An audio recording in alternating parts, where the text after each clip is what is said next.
Hey guys, so I've watched a few of the videos that you guys have posted and I've noticed a few mistakes that people are making with both shot put and discus, and I'm here to try and help you to understand some of the things that you might want to improve.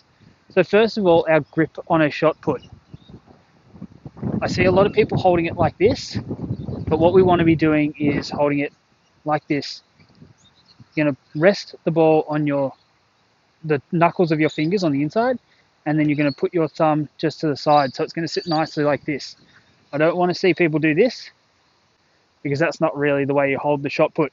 You know, put it on your fingers, rest them nicely like that, and then just your thumb to the side. Apologies for the wind, by the way, if that's what you can hear.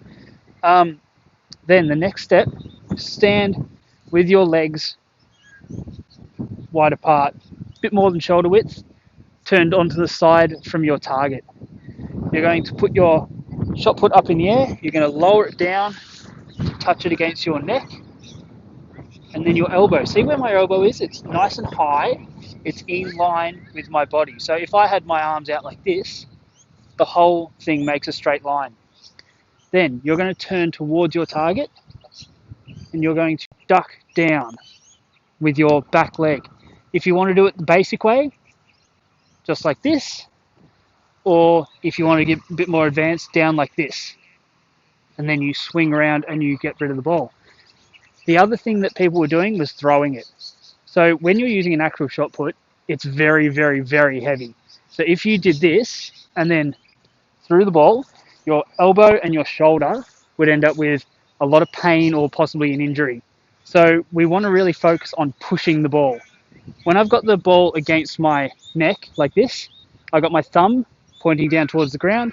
I got my little finger pointing up towards the sky. Okay. Then when I bend back and I push forward, I don't move it away from my neck at all. It stays touching my neck the whole time, like this. Another problem I've noticed is people do most of those things right, and then when they get to the end, they'll still throw the shot put. So they'll do this, and they'll get down to the top, and then what they'll do is they'll swing their elbow forward and do that. What you want to make sure is that your hand and the ball is always in front of your elbow. So as I push, you can see my hand is leading forward, my elbow is following behind. I push forward away from myself, okay? And you want to make sure that your little finger and your thumb, when you've finished your follow through, are still facing the same directions. So when I push forward and I release the ball, I'm going to push it forward and my thumb and my hand is going to flick out to the side like this, okay? And that means that my thumb will be still facing down, my pinky will be facing up, and I'm going to give you a demonstration now. So.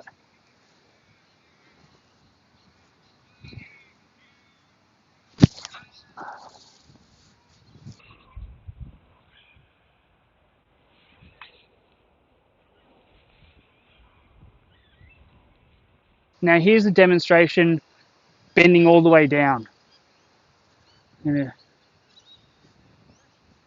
Making sure my thumb is down the bottom, my pinky's up the top.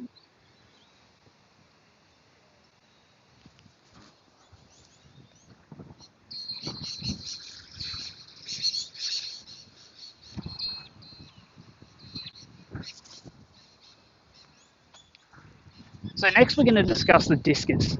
Now discus is really, really tricky for a beginner. First of all, the grip is really, really tough. And I noticed a lot of people were holding the discus like this, or like this, or like this.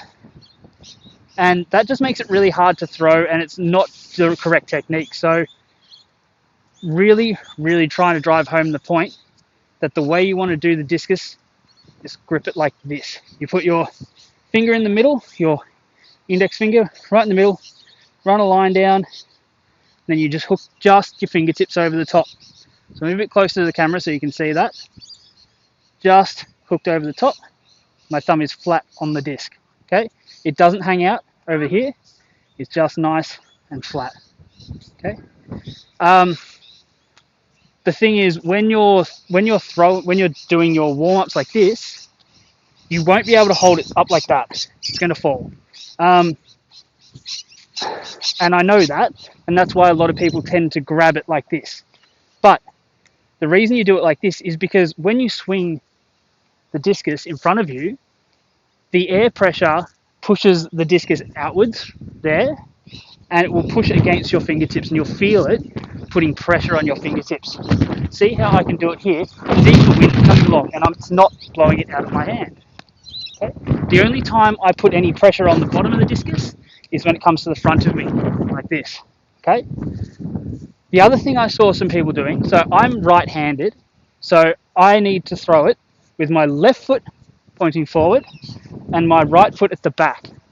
Your stance is a little bit less than a little less wide than what a shot put throw would be, but what you do, you put your foot in front and then down to the side. That's the right place to stand, okay? So you're going to stand like this, put your foot in front and then out to the side, okay? You're going to always want to throw with the hand that's throwing behind you and then moving towards the target. I saw a lot of people doing this. That's not going to get you the way, that's not going to get you the distance you want. So you really want to be standing, facing your target with your opposite hand and your throwing hand at the back. Now, these warm-up swings are really important because then they get you into the rhythm and you won't drop the discus. So I've got a low point behind me and a high point in front of me. Low point behind me, high point in front of me. The high point is where you release. So we're going to swing back down, up. If you're really confident, you can have a high point, low point, high point. Like that. Just getting into that rhythm.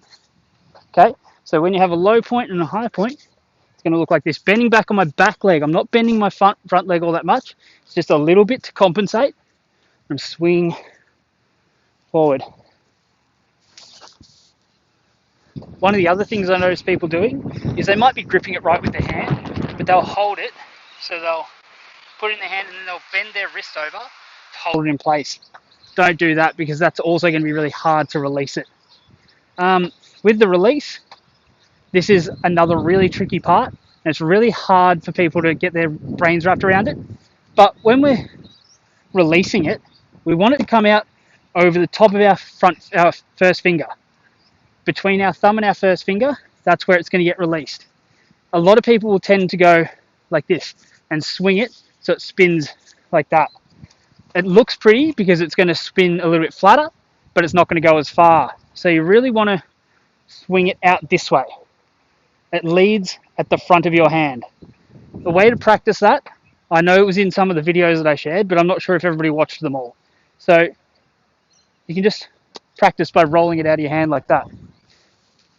Or, like after a couple of those times, just getting used to it, you can also do the same thing throwing it up in the air. Just making sure it feels right, okay? So, again, I'm going to show you a demonstration of how I throw, and I want you to make sure that you're doing all of those things. Sort of make it like a checklist of, am I holding my arm out? Have I got it in my hand the right way? Am I swinging back to a low point and am I swinging to a high point? Am I releasing out the front of my hand? Those are all things that you want to have in your good throw, okay? I'm going to show you another demonstration. I won't do it too fast or too hard because there's people ahead of me as well. They're not close to me, but I've got to be really careful, okay? So I'm going to demonstrate. So start off with foot, forward, to the side. Then down, up, or up, down, up, and throw. Okay,